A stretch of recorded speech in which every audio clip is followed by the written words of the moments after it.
After creating order management component, now we want to load order data under jQuery datatables with server-side processing of data. So for this, we have goes to order management component file, and under this, goes into order management function. First we have to write useEffect hook with an empty dependency array. Hence here, we have set up a side effect that runs exactly once when the order management component mounts. Next we have to write constant token from local storage. Therefore here, we have retrieved the JWT authentication token, which required to securely fetch and delete orders from the backend. After getting token, we have to initialize data tables on the table with ID order table. Thus here, we have transformed the static HTML table into a fully interactive and server-side processed order management dashboard. Inside config, we have to enable processing indicator. Consequently here, we have shown a loading spinner while the server fetches data. Then we have to enable server-side processing. Thereby here, we have offloaded searching, sorting, and pagination to the backend, which is essential for handling thousands of orders efficiently. Next we have to write AJAX configuration object. Hence here, we have defined how DataTables fetches order data from the API. Inside AJAX, we have to set the API endpoint. Therefore here, we have pointed DataTables to the backend route that returns order data in the correct format. After link, we have to specify get method. Thus here, we have followed REST conventions for retrieving resources. Then we have to include JWT in headers. Consequently here, we have authenticated every request. After this, we have to write error option with callback function, and under this function, we have to write alert statement with error message, so this message will be pop up on web page when any front-end error occur.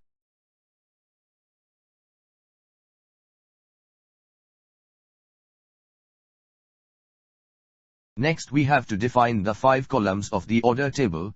Hence here, we have mapped backend data fields to visible columns with custom rendering. In first column, we want to display order number data. In second column, we want to display order total data in decimal 2 places data.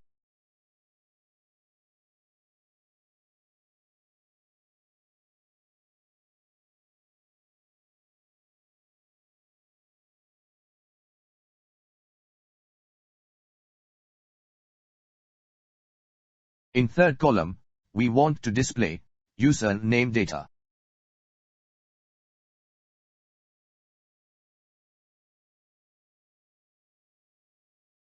In fourth column, we will display order created date time data.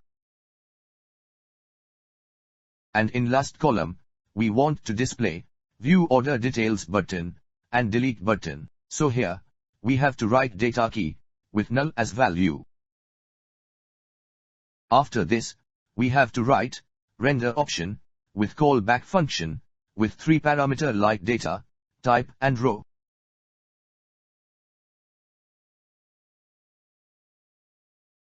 Under this function, we have to write return statement, and under this, we have to create division tag with class is equal to text center. Under this, first for edit button, we have to write anchor tag with href is equal to /orders /details /row.order id variable. So it will make order details view button, and by click on this link, and we can view order details on web page.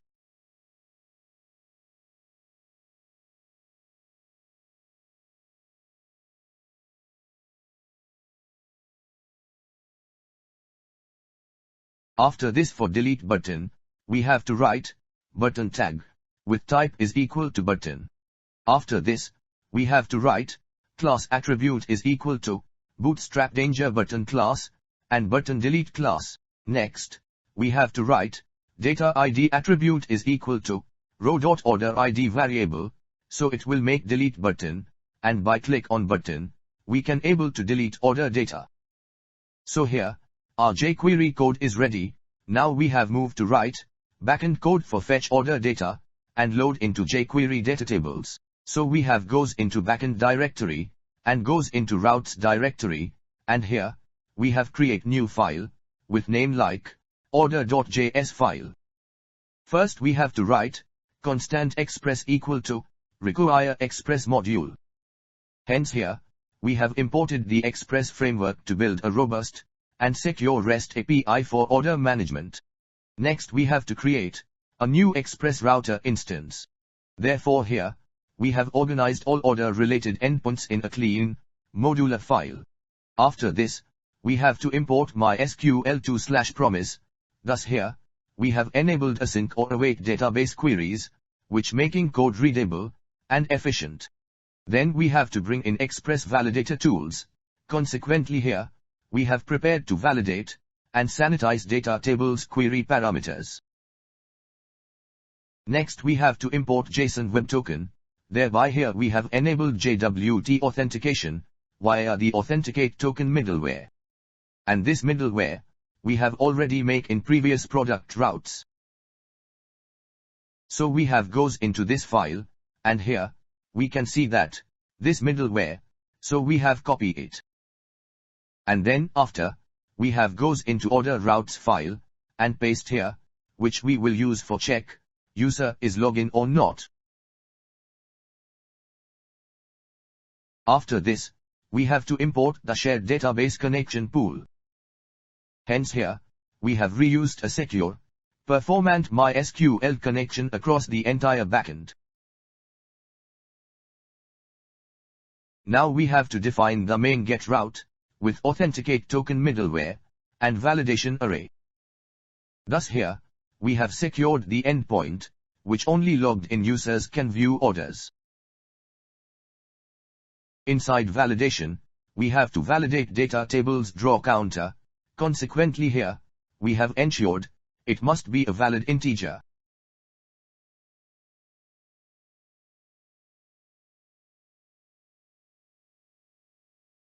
Next we have to validate pagination parameters. Thereby here, we have confirmed start offset, and page length must be integers, which preventing crashes.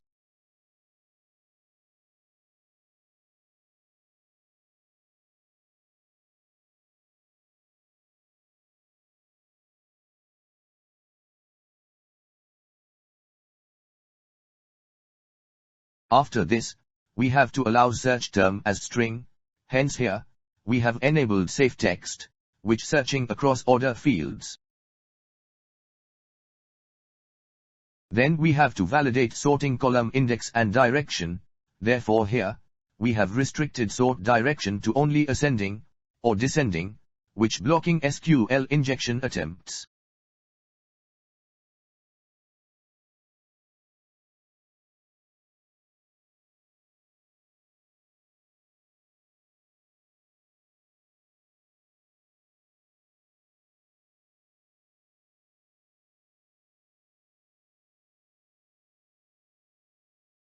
After validation rules, we have to start the async handler. Thus here, we have begin the core logic, using modern async or await.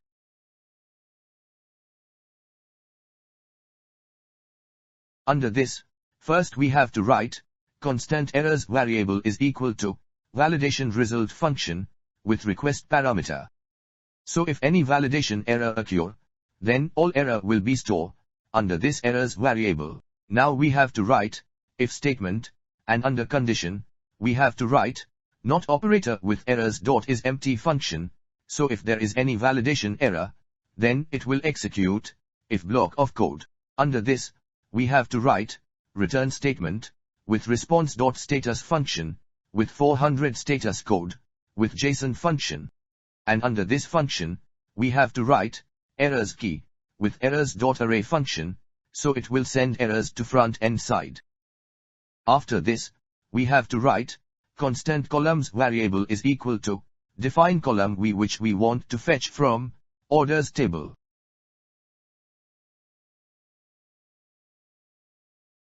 After this, we have to write constant draw equal to passed query draw parameter, or default to 1. Therefore here, we have extracted the data tables draw counter to sync server responses with client requests. Then we have to write constant start equal to passed query start parameter, or default to 0. Thus here, we have gotten the starting index for paginated order records, which supporting data tables page navigation. Next we have to write constant length equal to passed query length parameter, or default to 10. Consequently here, we have set the number of records to fetch per page, which enabling pagination in the order table.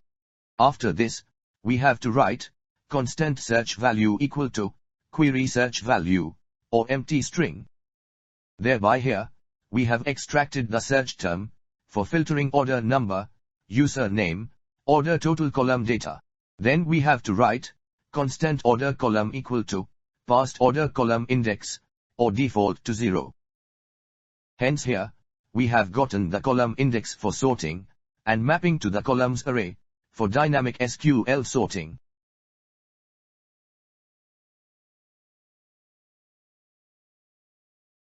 Next we have to write constant order direction equal to query order direction, or default to ascending.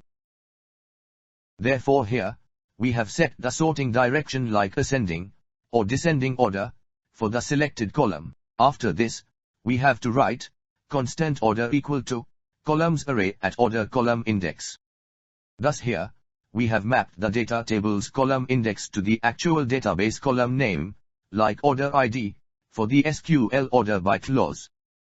Then we have to write try block for database operations, so here, we have started a safe block to handle database queries, and catching errors like connection issues, to keep the server stable. Inside the try block, we have to write query to count all order. Hence here, we have fetched the total number of order in the order table, and providing data tables with the total record count for display.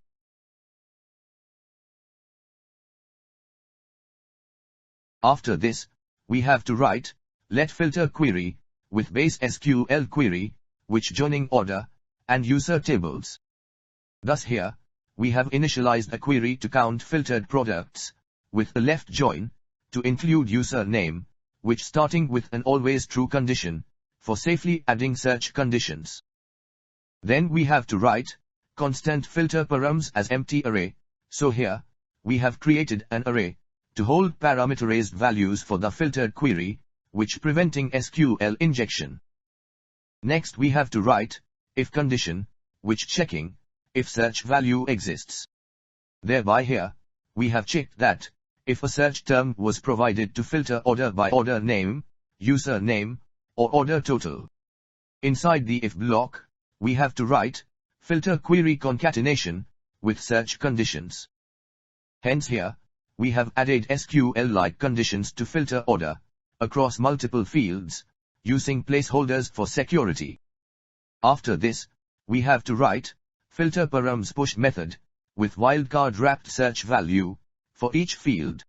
Therefore here, we have added the search term with percentage wildcards to the parameters array, which enabling partial matches. Next we have to write constant total filtered variable is equal to awaitDB.query method with 2 argument. In first argument, we have to write filter query variable, and in second parameter, we have to write filter params variable. So it will execute the filter query to get the number of order, which matching the search criteria, and providing data tables with the filtered record count. After this, we have to write let data query with base SQL query for selecting all order table fields and user name. Thereby here, we have initialized a query to fetch order data with the inner join to include the user name by using 1 is equal to 1 for safe condition appending. Next we have to write constant data params as empty array, so here, we have created an array for parameterized values in the main data query, which ensuring secure SQL execution. Then we have to write if condition for checking if search value exists. Inside the if block, we have to write data query concatenation with search conditions.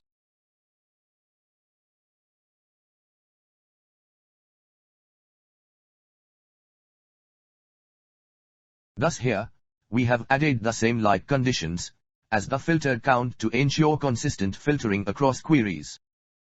Next we have to write data params push with wildcard wrapped search value. Consequently here, we have added the search term parameters to match the filtering logic, and keeping the query secure and consistent.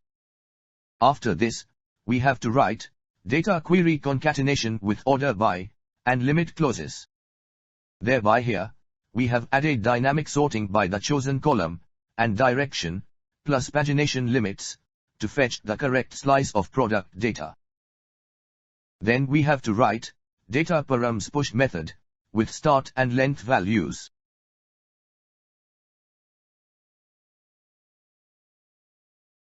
Next we have to write query to fetch order data, with parameters. Therefore here, we have executed the data query, to get the filtered, sorted, and paginated order records, from the join tables.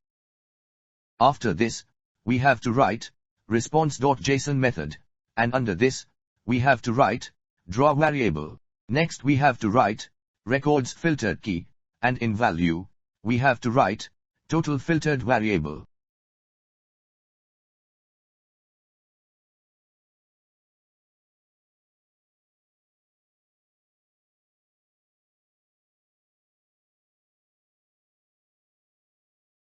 And lastly, we have to write data variable, so here, we have send data in jQuery DataTables format. Then we have to write catch block with error parameter, so here, we have caught any database errors, like connection issues, or query failures, to handle them, without crashing the server. Inside catch block, we have to write response.status500.json method, with a generic error message. Hence here, we have sent a 500 internal server error response to the frontend, which keeping sensitive details hidden for security. Finally we have to write module.exports equal to router, therefore here, we have exported the router, to be mounted in the main server file. So here, we have opened this index.js file, and in this file, first we have to write constant order router variable is equal to require method with path of order routes file. Thereby here, we have imported the order router module from the routes directory, which brings in all order related API endpoints, which defined in the order.js file, for use in our Express application. After this, here we have to write app.use method, with /API base path, and order router variable as middleware. Hence here, we have mounted the order router, under the /API prefix, which making all order endpoints accessible at paths like /API/order, when requests hit the server. So here, our code is ready, for load order data in jQuery DataTables, under this React point of sale application. Now first, we want to restart Node server, so here, in Node application terminal, we have restart server, by running this command. Now in browser, we have refreshed web page, so after refresh of web page, here, we can see that order data has been loaded in jQuery DataTables, with server-side processing of data. Here, we can perform live searching data operation, so we easily search data, under this data tables. Here, we can see that, in each row, edit button is also generated, for edit existing order data. Next, we will show you how to add new order data, under this React point of sale application.